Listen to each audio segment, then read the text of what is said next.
Buenas tardes, comunidad universitaria. Quienes habla es el alumno Pablo Lizana y el compañero Anthony López Arteaga. En esta oportunidad hablaremos sobre el tema medidas de la resistencia eléctrica aplicando el método Puente de Winston, que pertenece al curso de Laboratorio de Circuitos Eléctricos 1, que está a cargo del docente, magíster en ciencias y licenciado Egberto Serafín Gutiérrez Atoche y el especialista ingeniero Eric Núñez Pane. Como objetivos para esta práctica tenemos validar experimentalmente el funcionamiento del método de Winston para determinar resistencias eléctricas y determinar la resistencia eléctrica desconocida de un elemento de carga poniendo en práctica el método Puente de Winston. Para conocer sobre lo que es el método del Puente de Winston, debemos tener un concepto sobre lo que es una resistencia eléctrica. Dicha resistencia es una propiedad de los materiales que se opone al paso de la corriente eléctrica. Se dice que la resistencia se mide en ohmios y se representa con la R mayúscula. Y también debemos conocer que a mayor resistencia es más difícil el paso de la corriente eléctrica por dicho material. Tenemos dos tipos de resistencias, las lineales y las no lineales, de las cuales nos basaremos en las lineales. Estas se clasifican en dos, ya vienen a ser fijas o variables. Como fijas tenemos a las resistencias de carbón y como variables el potenciómetro. La resistencia de carbón consta de banda de colores. Para identificar dicha resistencia tendremos que usar una tabla de valores. En este caso usaremos resistencia de solo 4 bandas. La primera banda viene a ser o corresponde al extremo izquierdo más significativo del resistor. La segunda banda es el segundo dígito más alto. La tercera banda es la potencia de 10 elevado al color correspondiente multiplicado por el anterior valor de la banda 1 y 2. Y la cuarta banda viene a ser la tolerancia. El puente de Winston es un arreglo de 4 resistores que están conectados en forma de diamante, los cuales están alimentados por una fuente de corriente continua. En este caso emplearemos una pila. Este método lo utilizaremos ya que es muy preciso para darnos un valor de una resistencia desconocida. Bueno, a continuación, para tener una mejor idea sobre lo que es el puente de Winston, tenemos el siguiente ejemplo donde observamos un circuito, el cual está constituido por una fuente de alimentación, un voltímetro y 4 resistencias, de las cuales de las 4 nos piden una, que sería el RX. A continuación, para desarrollar este circuito tenemos dos recorridos. El recorrido 1, el cual se basa que está del punto A, B y C, el cual te da la resistencia R1 y R3. Y dicho voltaje BD es igual a BC multiplicado por la resistencia R3 sobre la suma de las dos resistencias, R1 y R3. En el recorrido 2 tenemos R2 y RX, del cual sale la ecuación que el voltaje en B es igual a BC multiplicada por el RX, el cual nos piden sobre la suma de RX más R2. Se dice que en el puente de Winston, cuando el voltaje es 0 acá, se igualarían dichos voltajes en dichos puntos, tanto en B como en D.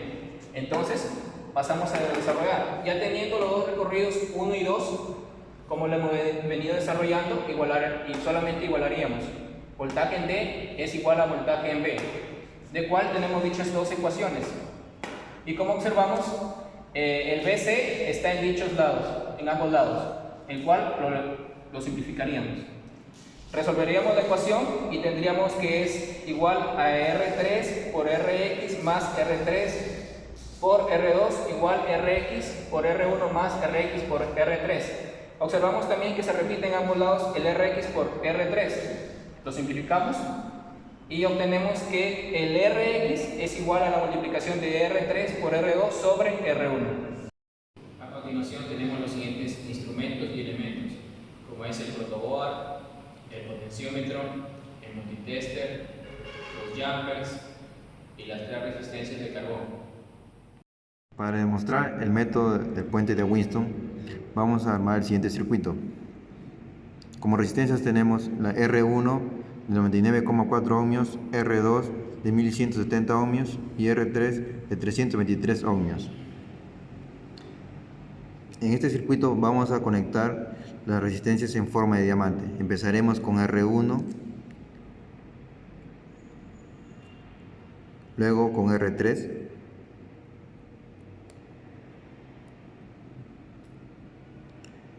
posteriormente con R2.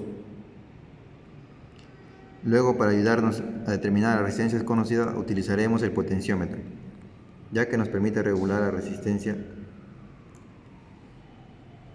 Ahora, con ayuda de los jumpers, conectaremos el potenciómetro al circuito.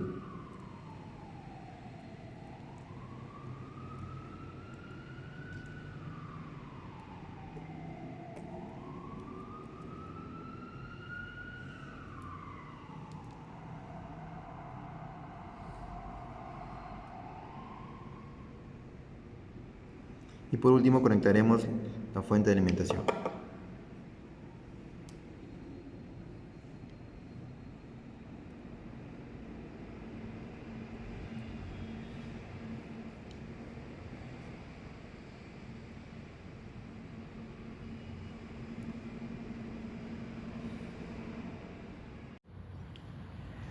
Para aplicar el método del puente de Winston para hallar la resistencia desconocida, este método nos dice que el voltaje entre el punto B y D debe ser igual a 0. Para ello nos vamos a ayudar con el potenciómetro graduándolo.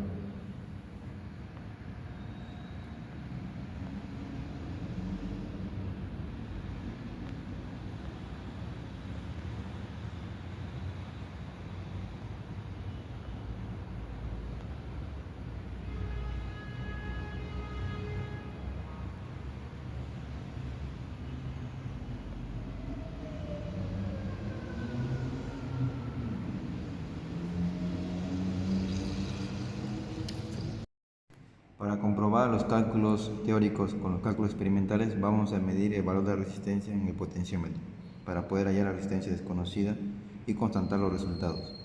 Para ello, con la ayuda del multitester o multímetro, vamos a medir la resistencia en el rango aproximadamente del cálculo teórico. Con ayuda de los cocodrilos, vamos a conectar el voltímetro a los terminales del potenciómetro.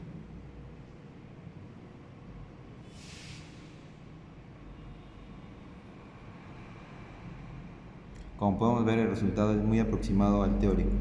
Con esto queda concluido que el puente de Winston es un método preciso para determinar la resistencia desconocida. En conclusiones tenemos que la identificación correcta de la resistencia desconocida Rx contribuyó a la validación de los principios de medición basados en el método puente de Winston, y los resultados indicaron que la resistencia total del circuito se comportaba de acuerdo con las leyes de Ohm.